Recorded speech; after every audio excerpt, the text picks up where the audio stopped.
பிரியமானவர்களே, இயேசு கிறிஸ்துவின் நாமத்தில் நான் உங்களை வாழ்த்துகிறேன். ஒரு புதிய மாதத்திற்குள்ளே ஆண்டவர் நம்மை கொண்டு வந்திருக்கிறார்.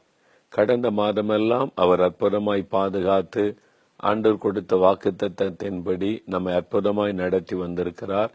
ஆண்டவருக்கு நன்றி செலுத்த வேண்டும். இந்த புதிய மாதம் என்னுடைய வாழ்க்கையில என்ன நன்மை, என்ன ஆசீர்வாதம் உண்டாக போகிறது என்கிற ஒரு எதிர்பார்ப்பு உங்களுக்குள்ளே காணப்படலாம். ஏசாயா தீர்க்கதரிசன புஸ்தகம் 43 அதிகாரம் 2வது வசனம். நீ தண்ணீர்களை கடக்கும்போது நான் உன்னோடு இருப்பேன். நீ ஆறுகளை கடக்கும்போது அவைகள் உன்மேல் புரளுவதில்லை. நீ அக்கினியில் நடக்கும்போது வேகாதிருப்பாய். அக்கினி ஜுவாலை உன் பேரில் பற்றாது. அப்ப இந்த மாதத்துல அவர் சொல்லுகிற விஷயம் என்னன்னா, நான் உன் கூட இருப்பேன். நீ கடந்து செல்கிற பாதை ஒரு கரடு முரடான பாதையா தான் இருக்கும். அப்ப ஆண்டவர் சொல்றாரு, நீ தண்ணீர்களை கடக்கும் போது நான் கூட இருப்பேன். அப்படின்னு என்ன அர்த்தம்? நீ தண்ணீர் கடக்கணும். உங்களுக்கு எதிராக அலைகள் கொந்தளித்து வரும், ஒரு பயப்படுத்துகிற சூழ்நிலை வரும். பயந்துராருங்க, நீங்க கடந்து போவீங்க. இந்த மாதத்துல நீங்க ஆறுகளை கடக்க வேண்டியது வரலாம். வெள்ளம் போல சத்துரு எழும்பி வந்து உங்களை அழிக்க வரலாம். ஆனால் ஆவியானவர் அவனுக்கு விரோதமாய் கொடியேற்றுவார். அது மாத்திரல்ல, ஆண்டவர் சொல்லுகிறார், நீ அக்கினியில் நடக்கும்போது வேகாதிருப்பாய். அக்கினி ஜுவாலை உன் பேரில் பற்றாது. உங்க வாழ்க்கையில கூட அக்னி போன்ற பிரச்சனைகள் உங்களை அழித்து விடும்படியாக எழும்பலாம். உங்களை பட்சித்து போடும்படி எழும்பலாம்.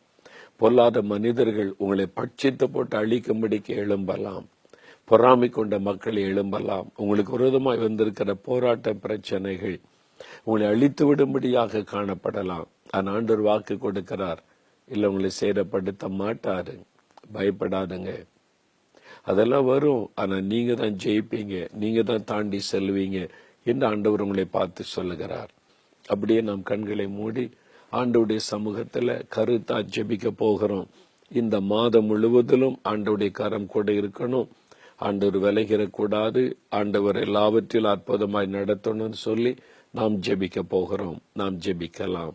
தகப்பனே, இந்த வார்த்தையை கேட்டுக்கொண்டு என்னோடு இணைந்து ஜெபிக்கிற இந்த தாயாருக்காக, தகப்பனாருக்காக, அருமையான இந்த தம்பதிகளுக்காக, பிள்ளைகளுக்காக, பெரியவர்களுக்காக, எல்லாருக்காக நான் ஜெபிக்கிறேன். அப்பா தகப்பனே, இந்த பிள்ளைகள் உம்முடைய வாக்குத்தத்தத்தை விசுவாசித்து இதோ உம்முடைய சமூகத்தில் நின்று கொண்டிருக்கிறார்கள். அப்பா, நீ தண்ணீர்களை கடக்கும் பொழுது அது உண்மையில் புரளுவது இல்லை, நீ சேரமடைவதில்லை. கர்த்தர் கூட இருக்கிறார் என்று வாக்கு கொடுத்தீரே, அந்த கர்த்தர் இந்த பிள்ளைகளோடு கூட இருப்பீராக. தகப்பனே, அப்படியே வெள்ளம் போல சத்துரு எழும்பும்போது ஆவியானவர் கொடியேற்றுகிறவர் என்று வாசிக்கிறோமே. அன்றொரு ஆற்றிலே புரண்டு வருகிற வெள்ளம் போல சத்துரு எழும்பி வந்து பிள்ளைகளை தாக்கினாலும் இயேசுவின் நாமத்தில் இன்றைக்கு ஜெயம் உண்டாகட்டும். இயேசுவின் நாமத்தில் கர்த்தருடைய கரம் கூட இருந்து வெற்றியை கொடுக்கட்டும். அப்படி ஆசீர்வதிக்கிறதற்காக ஸ்தோத்திரம்.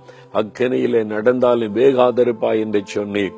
அக்கினிக்கு நடுவிலே, அந்த நெருக்கத்துக்கு நடுவிலே உம்முடைய பிள்ளைகள் நடந்தாலும் கர்த்தர் அவளை வெட்கப்பட விடுவதில்லை, சேதமடைய விடுவதில்லை. நீர் அற்புதம் செய்து ஆசீர்வதித்து மேன்மைப்படுத்துகிறீர். இயேசுவின் நாமத்தில் இன்றைக்கு ஒரு அற்புதம் நடப்பதாக. இந்த மாதம் முழுவதிலும் நாள்தோறும் அற்புதங்களை உம்முடைய பிள்ளைகள் காணட்டும். நீர் அப்படி ஆசீர்வதித்ததற்காய் ஸ்தோத்திரம், ஸ்தோத்திரம், ஸ்தோத்திரம். இயேசு கிறிஸ்துவின் நாமத்தில் ஜெபிக்கிறோம் பிதாவே. ஆமேன், ஆமேன்.